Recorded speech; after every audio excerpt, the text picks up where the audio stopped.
تحریک انصاف کیا واقعی سنجیدہ ہے اپوزیشن پارٹی کے طور پر حکمران جماعتیں جو ہیں پیپلز پارٹی اور نون لیگ ان کے ساتھ بیٹھے اور ایک راستہ نکالیں؟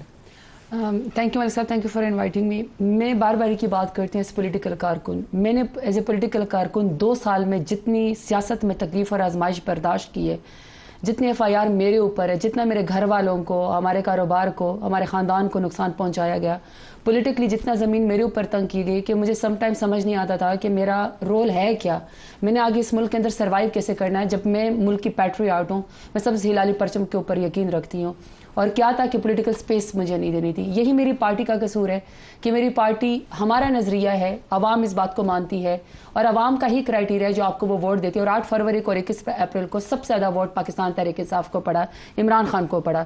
ہمارا نظریہ کیا ہے؟ ہم یہ کہتے ہیں کہ اپنے حدود میں رہو. ہم کیا کہتے ہیں؟ ہم کہتے ہیں کہ سبز پاسپورٹ کا ہم لوگوں نے اور سبز ہلالی پرچم کا اور انڈیپینڈنٹ فارن پالیسی کا ایبسولوٹلی ناٹ کہہ کے ہم نے مقدمہ لڑنا ہے. اس کے پیچھے سزا ہمیں بہت بڑی دی گئی. آج بھی میرا لیڈر جیل کی کال کوٹڑی میں پڑا ہوا ہے، آج بھی ان کی بیگم صاحبہ کو تکلیف اور آزمائش میں ڈالا ہوا ہے. اعجاز چودھری صاحب سے لے کر پرویز الہی صاحب سے لے کر شام محمود قریشی صاحب سے لے کر عمر چیمہ اور بہت ساری خواتین اور ایسے پولیٹیکل ورکر جن کے پاس شاید وکیلوں کے بھی پیسے نہیں ہیں، اس وقت جو ہیں وہ جیلوں کے اندر بیٹھے ہوئے. انصاف نہیں ہو رہا. تو میں اس پولیٹیکل ورکر یہ سمجھتی ہوں کہ اگر سپیس پہ نکلنی ہے، اگر بات چیت کا راستہ بھی نکلنا ہے، اور اگر خاندان شریف کو اور خاندان زرداری کو یا کسی بھی XYZ کو اس پاکستان کے پولیٹیکل فیبرک کے اوپر سیاست کرنے کا حق ہے، تو پاکستان تحریک انصاف کو بھی اتنا ہی حق ہے، کیونکہ ہم عوام کے مینڈیٹس آئے. تو بات چیت میں یہ سمجھتی ہوں کہ بات چیت اس لیے ہونی چاہیے کہ ان دا اینڈ ایک ہی بات میں کہتی ہوں کہ جب آپ پولیٹیکل پارٹیز آپس میں اکٹھے نہیں بیٹھتی ہیں، سم ٹائم ایسے ہوتا ہے کہ پولیٹیکل پارٹیز کو، فار ایگزامپل یہ جو اس وقت PMLN ہے، ان کو اپنے حدود میں نہیں پتا کہ انہوں نے سینیٹر کس کے کہنے کے اوپر ووٹ دیے.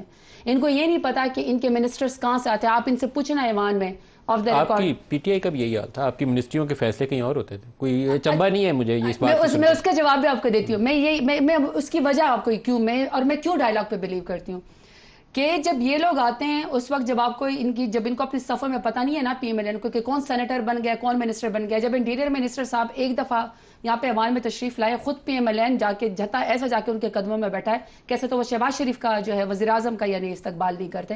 کوئی تو اس کی وجہ ہوگی، کوئی تو اس کے پاس پاور ہوگی نا، کوئی نہ کہیں تو اس کے پاس ایسی طاقت ہے جس کی وجہ سے ایک انٹیریئر منسٹر کا زیادہ روب ہے لیکن وزیر اعظم کو نہیں پوچھا جا رہا. تو ہمارے دور میں بھی ایسا ہے، اس دور میں بھی ایسا ہے، پہلی دور میں بھی ایسا ہوتا رہا.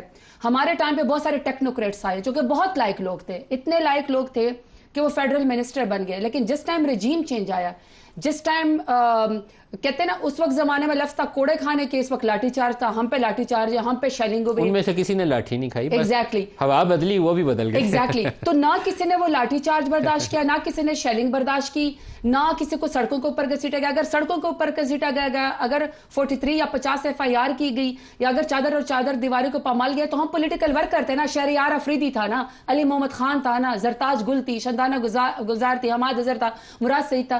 میرا مطلب ہے کہ جب اس وقت یہ لوگ چلے جاتے ہیں اڑ کے، یہ چلے جاتے ہیں، مجھے نہیں پتا کہ ان کو کون لے لیتا ہے، اور وہ بہت لائق لوگ ہوتے ہیں. بلکہ میں آپ کو ایک بڑی مزیدار بتاتی ہوں. علی محمد خان کی میرے ساتھ کیبنٹ کے اندر کرسی ہوتی تھی، ہم جو اسٹیٹ منسٹر ہوتے تھے، تو ہم لوگوں کو دیکھا کرتے ہوتے تھے کہ جو ہر دور میں منسٹر ہوتے تھے، تو ہم کہتے تھے کہ ادھر ہی ایک اسٹیبلشمنٹ ڈویژن بنا دیا جائے، یہ مستقل یہی بیٹھ جایا کرے.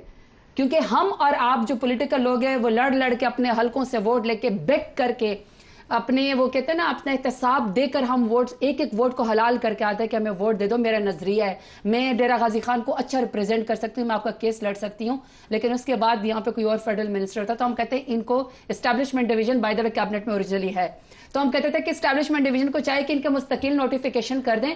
تو میں سمجھتی ہوں کہ اس لڑائی سے نکلنے کے لیے، باہر آنے کے لیے، سپیس کریشن کے لیے ہم پولیٹیکل پارٹی ہے. میرے لیڈر عمران خان کی 28 سال کی جدوجہد ہے، تو میں سمجھتی ہوں کہ کارکن کو آپس میں بیٹھنا چاہیے.